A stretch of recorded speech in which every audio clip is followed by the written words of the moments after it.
ఆత్మకూరు సెంటర్లో టిఫిన్ వేసుకొని బతుకుతున్నాం సార్. దాని కూడా రంగులేసినట్టున్నారు ఇప్పుడు ఎలక్షన్ కమిషన్ వాళ్ళు వచ్చి. మా పిల్లల ఉద్యోగాల గురించి కొంచెం ఆలోచించాం సార్. అమ్మ, రెండు విషయాలు. ఒకటి, 20 లక్షల ఉద్యోగాలు కల్పిస్తానది. నేను ప్రతిపక్ష అభ్యర్థిగా ఇక్కడ ఒక కంపెనీ తీసుకొచ్చి 150 మందికి ఉద్యోగాలు ఇప్పుడు కల్పించేతారు. Okay sir. నేను పెద్ద లక్ష్యాలు పెట్టుకున్నాను. మన ప్రాంతానికే పరిశ్రమలు తీసుకురావాలి, మన బిడ్డలకు ఉద్యోగాలు కల్పించేది అనేది నా లక్ష్యం. ఒకటి. రెండోది, ప్రభుత్వం వాళ్ళ కోసం అవసరం మేరకు ఇల్లు తొలగించాలంటే ఇల్లు కట్టించి తాళాలు ఇచ్చిన తర్వాతనే ఏమైనా చేయాలి. ఇప్పుడు ఏం చేశారమ్మా? బయటికి దోసేశారు. మీరే ఇల్లు కట్టుకోండి అన్నారు. కట్టుకోపోతే భూమి వెనక్కి లాక్కుంటా అన్నారు. బెదిరించారు, ఇబ్బంది పెట్టారు. ఇప్పుడు పేదలు ఇంకా నిరుపేదలు తయారు, అప్పులు పాలైపోయారు. వడ్డీ కట్టుకునే పరిస్థితి లేకుండా పోయింది. ఏమా, సిమెంట్ ధరలు పెరిగినాయి, స్టీల్ ధరలు పెరిగినాయి, ఇసుక ధర పెరిగింది. కనీసం 10 లక్షలు లేని ఇల్లు వచ్చే పరిస్థితి లేకుండా పోయింది. ఏమా, అదే కనీసం అన్నానమ్మా, కనీసం 10 లక్షలు. మళ్ళీ మార్చాలనుకున్నప్పుడు కట్టించి రెడీగా పెట్టి, ఇదిగో అమ్మ రోడ్ ఉంది, డ్రైన్ ఉంది, మౌలిక సదుపాయాలని, ఇదిగో తాళాలని ఇవ్వాలి కదా. ఆ రోజు ఎంత హడావుడి చేశారమ్మా. రాత్రి వచ్చి వర్షం పడుతున్న సమయం, ఆ రోజు వాన పడుతుంది తల్లి. వాన పడుతుంటే హడావుడిగా వచ్చి అడ్డగోలుగా చేశారు. ప్రొక్లైనర్ బట్టి దోషపడేశారు. అంటే ఎంత అన్యాయం. అదే ఆరోపణ నా పైన చేశారు కదా. ఎన్నికల ముందర నా పైన అదే ఆరోపణ చేశారు కదా. లోకేష్ వస్తే ఇది బిక్తాడు, అది బిక్తాడు ఆరోపణలు చేశారు కదా. ఇప్పుడు పీకింది ఎవరు? కరకట్ట కమలాసన్. అందుకే అద్భుతమైన నటుడు తల్లి. నమ్మద్దండి, దయచేసి నమ్మద్దని సభాముఖంగా కోరుతున్నాను. Thank you. మా పిల్లలకు ఉద్యోగాలు కల్పించాలి, అది నమ్మ తెలుగుదేశం జనసేన పార్టీ లక్ష్యం. 20 లక్షల ఉద్యోగాలను ఒక టార్గెట్ పెట్టుకున్నాం. మేము దానికి కష్టపడతాం, తప్పనిసరిగా తీసుకొస్తాం.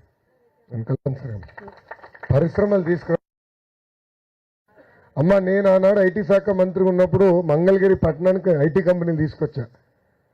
దాంట్లో దాదాపు సగం పైన కంపెనీలు వెళ్ళిపోయినాయి తల్లి, సగం పైన కంపెనీలు.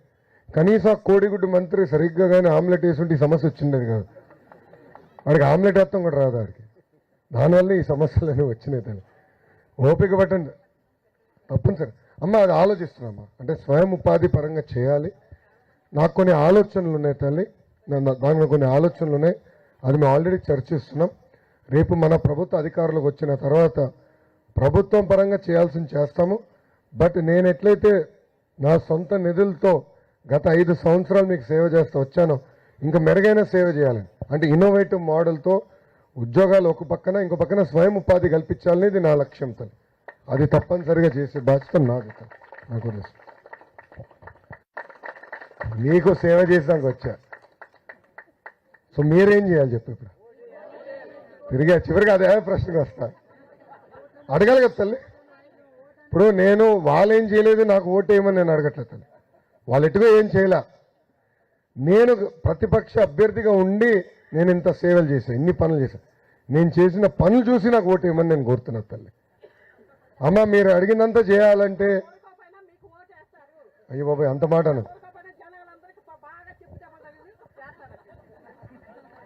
అమ్మ, నేను 5,350 ఓట్లతో ఓడిపోతాలి.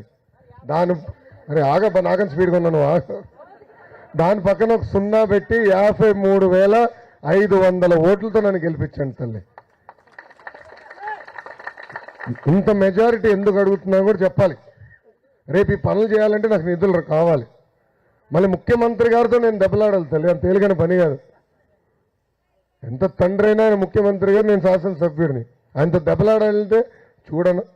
ఆనాడు 5,350తో ఓడించారు, కానీ ఈరోజు 53,500 ఓట్లతో నన్ను గెలిపించారు. మీరు చేయాల్సిందే బలంగా నేను పనులు చేయించగలుగుతాను.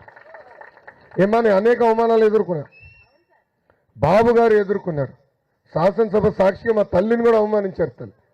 అయినా నేను ఇక్కడనే ఉన్నా. నేను కంచుకోట అని వేరే నియోజకవర్గాలు పారిపోలే, ఇక్కడ నేను నిలబడ్డా. అందుకే తల్లి నన్ను ఆశీర్వదించండి, దీవించండి.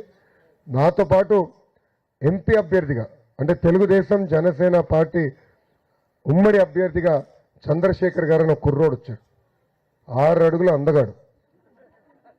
మనం చెప్తున్నా బాగా నల్లబడ్డావన్నా అని. ఆయన 10 సంవత్సరాల క్రితమే నరసరావుపేట ఎంపీ అభ్యర్థిగా రావాల్సింది. అలాంటిదే కొన్ని కారణాల వల్ల ఆయన టికెట్ రాలా. 10 సంవత్సరాలు 5 కంపెనీలు స్టార్ట్ చేశాడు తను. అద్భుతమైన సక్సెస్ వచ్చింది ఆయనకి. చేసి మళ్ళీ తిరిగి ప్రజలకి సేవ చేయాలని వచ్చాడు తను. నేను ఆనాడు అడిగి, ఎందుకని మీకు ఈ దుమ్ము దూలై చెమట మీ వల్ల వదిలేండి, ఎందుకు మీకు ఈ గోలాన?